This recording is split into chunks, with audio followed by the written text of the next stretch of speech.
Hi, I'm Suzanne from tvmag.com. How you both doing today? Very Hi, well, Sue. Suzanne. I'm doing good. Good. How are you? I watched your movie last night. I really enjoyed it. I've seen all three, but I thought this was the funniest of the three by far. I was laughing Yeah, so hard. that's I great. It's good to guess there's a hear. reason they're so popular. Would love to hear that. Thank you so much, Suzanne. Oh, Yeah, you're Yeah, welcome. that's you great. liked it? Did you feel like the story continued in a way that felt Well, fulfilling it's and been a while since I've seen the second one, but yeah, from what I can remember. yeah. But they run those so much. I'm sure anybody could catch up if they wanted to. But it's not like you really needed to remember a lot, you know. I mean, You can just for me jump right anyway, in. yeah, Yeah, No. they you can just they jump do a right in. good job. So what did you think? What did you guys think when you read the script? Paul, you want to go? Well, I wrote the script Oh, you with did. Oh, Kimberly. I'm so sorry. And I that's didn't catch okay, it. gentlemen. Yeah, no. So when I read it, I thought, man, I read this 1,000 times. Uh, and so it's Kimberly Sested is my co-writer, and then Russell Hainline helped us with. We wrote the story, and then he helped us with the teleplay. So we've spent a lot of time with it. But I'd love to hear from Tyler what he thought.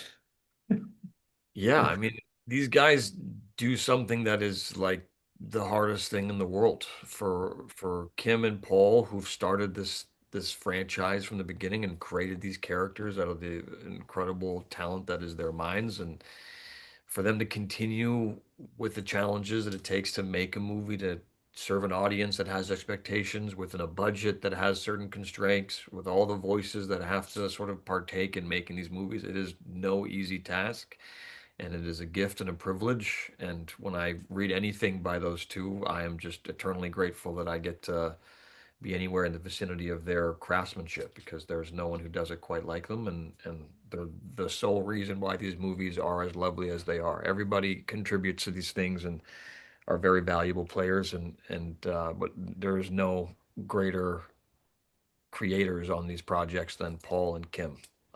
Did That you pay him to say all that? I did, yeah, but he not. I did, yeah, didn't pay with him the that movie, much. yeah, the movie paid me, yeah, the movie paid Yeah. me. He really earned his $10 on that one. Right.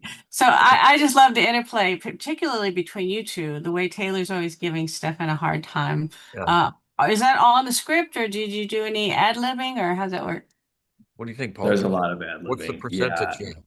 Yeah. it's I think every great movie has to start with a good script, but the greatest movies are the ones where the actors just inhabit the characters, and there's so much discovery that happens while we're filming, and Tyler is extraordinary at coming up with Tyler. I mean, what Tyler's so great at, and every actor is this way, but Tyler's really great at becoming the foremost expert on his character, and he takes a seven and he turns it into a 12. He goes, "Oh, I know what I could do with this line. I know how to make this better. I know what I can add here." He really fills the spaces, right? He doesn't just, he knows how to sort of flow around everything. And so a lot of what you see coming out in terms of the interplay is stuff that pops up in the moment, whether it comes from me or whether it comes from Tyler. But a lot of that, we just find ourselves standing face to face in a scene and go, "Oh, there should be something here, or there's an opportunity here."